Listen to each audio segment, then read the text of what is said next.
नमस्कार, आपण पाहताय महाराष्ट्र संध्या न्यूज चॅनेल आवाज महाराष्ट्राचा।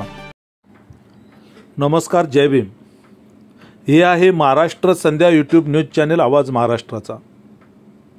काल 2 जून विश्वरत्न भारतरत्न बोधिसत्व डॉक्टर बाबासाहेब आंबेडकरांचे नातू, इंदुमिल आंदोलनाचे प्रणेते, रिपब्लिकन सेनेचे राष्ट्रीय अध्यक्ष आणि बौद्धजन पंचायत समितीचे सभापती आदरणीय आनंदराज आंबेडकर साहेबांचा वाढदिवस आंबेडकर भवनमध्ये रिपब्लिकन सेनेच्या वतीने मोठ्या जल्लोषात साजरा झाला। रिपब्लिकन सेनेचे राष्ट्रीय पदाधिकारी, ज्येष्ठ विधिज्ञ आणि आंबेडकरी चळवळीतील विचारवंत ॲडव्होकेट संग्राजी रुपवते यांनी अत्यंत महत्त्वपूर्ण असं भाषण या सत्कार सोहळ्याच्या निमित्तानं केलं।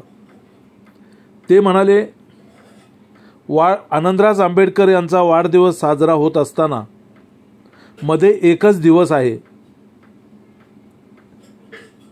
भारत प्रबुद्ध भारताकडे जाणार की आणखी निर्बुद्ध होणार, असं वक्तव्य त्यांनी या सभेमध्ये करीत सर्वांचं लक्ष वेधून घेतलं। ॲडव्होकेट संग्राजी रुपवते नेमकं काय म्हणाले आणि या सभेमध्ये त्यांनी कसे षटकार आणि फटकारे मारले ते आपण त्यांच्या या भाषणातूनच जरूर ऐका। धन्यवाद। मध्ये एक दिवस आहे आणि परवा भारत कुठल्या दिशेने जाणार याचा फैसला होणार आहे।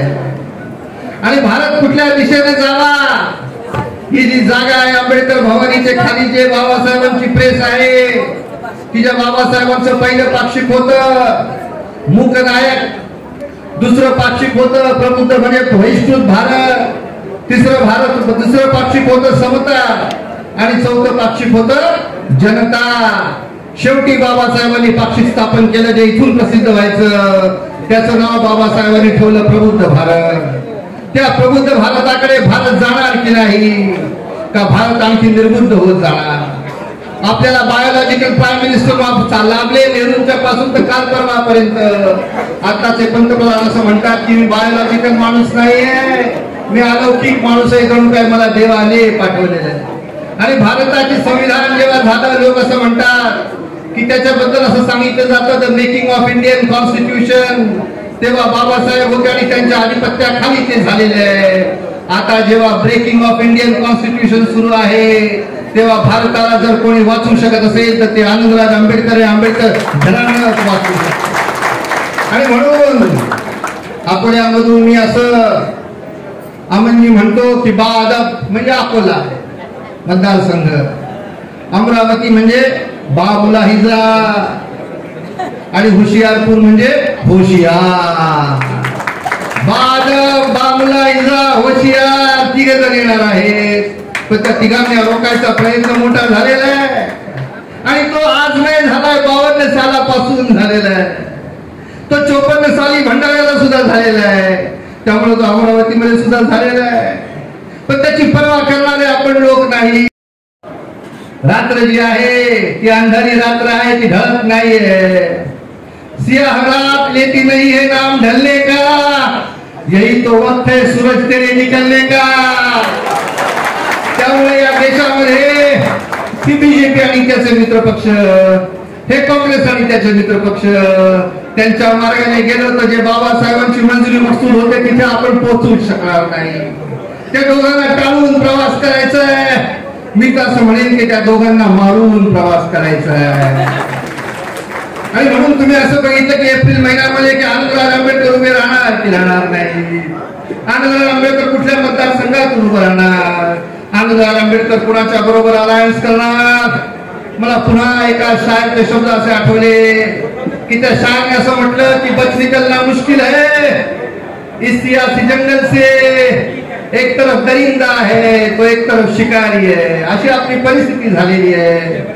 पण त्या शायरने पुढच्या ओळीमध्ये असं म्हटलं, संजीवजी की कह दो मीरो गालिब से शेर हम भी कहते हैं, वो सदी तुम्हारी थी ये सदी हमारी है। त्यामुळे 20वें शतक जसं बाबासाहेबांचं शतक म्हणून म्हटलं जातं, तसं 21सावं शतक हे सुद्धा आंबेडकरांचं शतक आहे. त्यामुळे थोडं गफलत होऊ शकते, इकडे होऊ शकते, तिकडे होऊ शकते, या निवडणुकीत होऊ शकते, त्या मतदारसंघामध्ये होऊ शकते, पण त्याने आपण थांबणारी माणसं नाहीये. त्यामुळे त्या दोन गोष्टींचा मी उल्लेख करतो आणि थांबतो, कारण की काही लोक या ठिकाणी आदरणीय आनंदराज आंबेडकरांना म्हणजे शुभेच्छा देणार आहे. त्यांच्या पती आदरणीय मनीषा ताईंच्या पती आणि आणखी मग अमन असतील, साहिल असतील, त्यांच्या सगळ्या कुटुंबियांच्या प्रती जी आमची आदराची आणि आभाराची भावना आहे. We are grateful to you, but for you आमच्या जीवनाला काही अस्तित्वच राहिलं नसतं. वफाए दिल में जैसे लहू जरूरी है, उसी तरह मेरी जिंदगी में तू जरूरी है. आणि फक्त तुमच्याबद्दल नाही तर आंबेडकरांनी आग्रह या देशामध्ये आहे म्हणून या देशाला काही चव आलेली आहे. नाहीतर हा देश बेचव होऊन गेला असता, हा देश निरस होऊन गेला असता. मागच्या 2 जूनला जेव्हा यशवंतराव चव्हाण प्रतिष्ठानमध्ये आपण आंध्रादींचा वाढदिवस साजरा केला, त्याच्यानंतर 1 वर्षामध्ये त्यांनी जी कृती केलेली आहे त्याच्या 2च गोष्टी मी सांगणार आणि मी थांबणार आहे. एक तर ते म्हणजे बहुजन पंचायत समितीचे सभापती तर आहेत, रिपब्लिकन श्रेणीचे सरसाने आहेत, पण त्याच्यापेक्षा एक महत्वाची गोष्ट मी नेहमी असं सांगतो की बाबासाहेबांनी स्थापन केलेली जी पीपल्स एज्युकेशन सोसायटी आहे त्याचे ते चेअरमन आहे. आणि त्याचं चेअरमन असताना मी ग्रेट रिस्पेक्ट बाबासाहेबांचे अनेक सहकारी त्यांच्या बरोबर त्या पहिल्या त्यांच्या गव्हर्निंग बॉडीमध्ये होते. आणखी रथी महाराज होते, बॅरिस्टर समर्थ असतील किंवा आणखी कोणी असतील.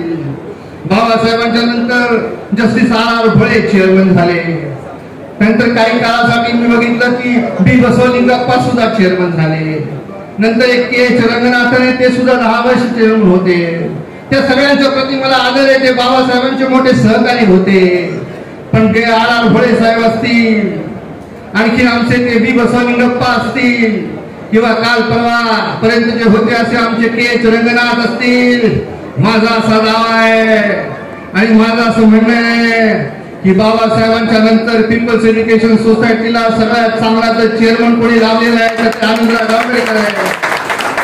आणि तसं मी काय म्हणतो ते म्हणजे की तुम्हाला गव्हर्निंग बॉडी घेतलं म्हणून तुम्ही तसं म्हणत असाल, तुम्हाला ते गाडीमध्ये घेऊन फिरतात म्हणून तसं तुम्ही म्हणत असाल, तुमच्यावरती त्यांची खास कृपादृष्टी आहे म्हणून तुम्ही तसं म्हणत असाल, पण तसं नाहीये. मागच्या 2 जूनच्या नंतर आजच्या 2 जूनच्या मध्ये बाबासाहेबांनी स्थापन केलेली जी पीपल्स एज्युकेशन सोसायटी तिचे अनेक कॉलेजेस आहेत.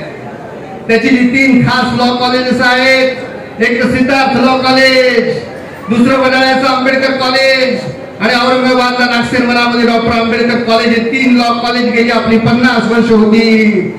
आनंदराज आंबेडकर मंत्रालयामध्ये मंत्र्यांच्या बोकांडी जाऊन बसले आणि त्यांनी 2 लॉ कॉलेज आणखी आपल्या पीपल्स एज्युकेशन सोसायटीला मिळवलेले. एकाला त्यांनी नाव दिलेले यशवंत लॉ कॉलेज की जे पुण्यामध्ये येणार आहे, आणि एकाला त्यांनी नाव दिले मिलिंद लॉ कॉलेज की ते या आपल्या बेलापूरमध्ये येणारे, CBD मध्ये येणारे. अशा 2 लॉ कॉलेजची भर आपल्या पीपल्स एज्युकेशन सोसायटीमध्ये आनंदराज आंबेडकरांनी मागच्या 2 जूनच्या नंतर आजच्या 2 जून पर्यंत टाकलेली आहे.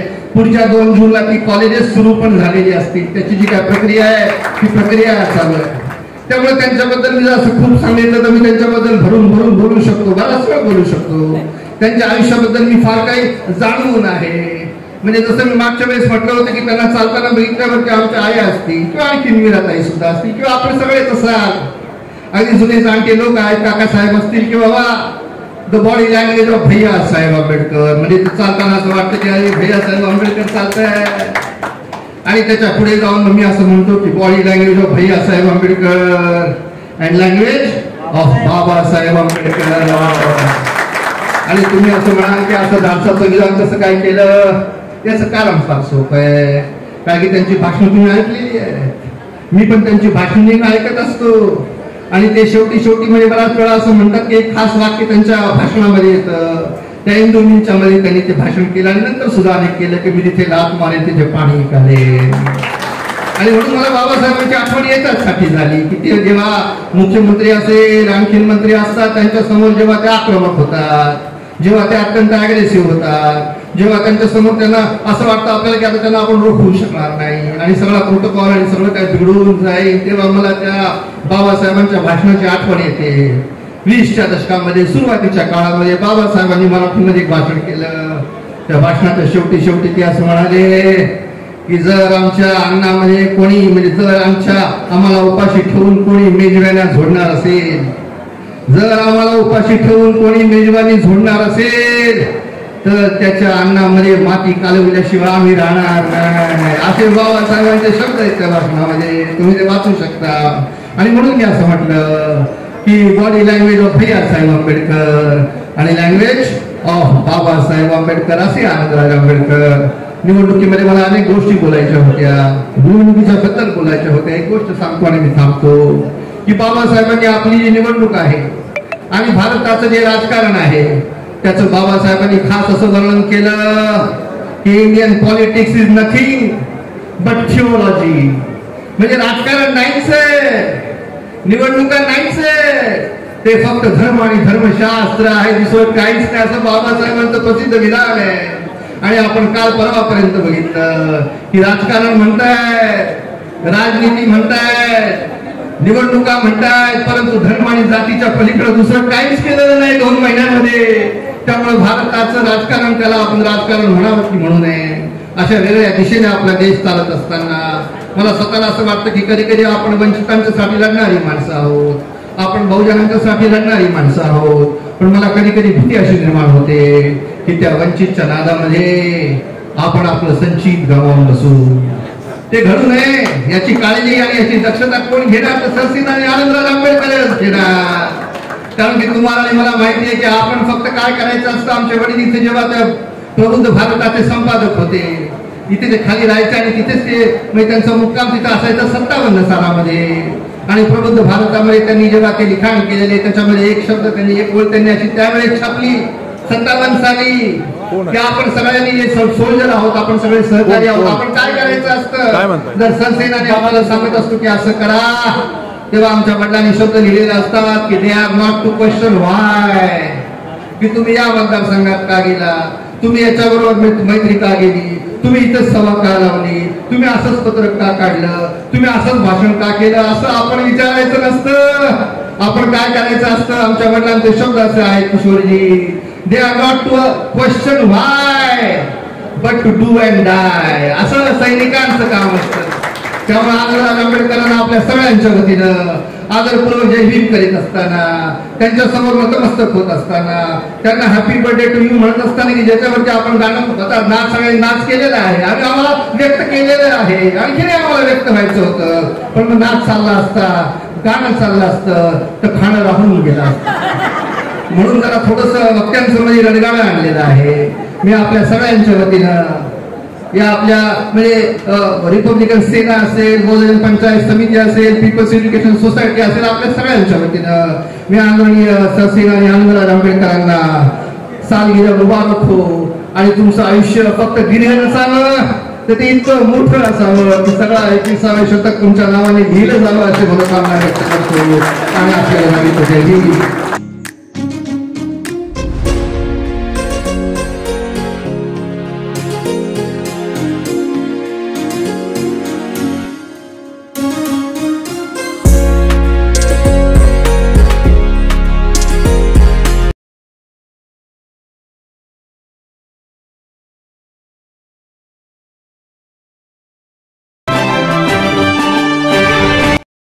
चॅनेल आताच सबस्क्राईब करा. धन्यवाद.